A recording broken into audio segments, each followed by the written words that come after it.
কৃষ্ণ, আমি সব ভুলে গিয়ে সুখে সংসার করছি।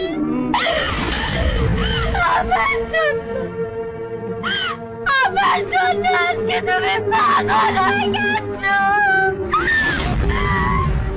ভগবান, দোষ করেছিলাম আমরা। কি দোষ করেছিলাম? কি দোষ করেছিলাম? কেন এত বড় শাস্তি দিলে? কেন? আমরা তো শুধু ভালোবেসেছিলাম। আমি আর কারো কথা শুনবো না। আমি শুধু তোমার কৃষ্ণ, আমি শুধু তোমার।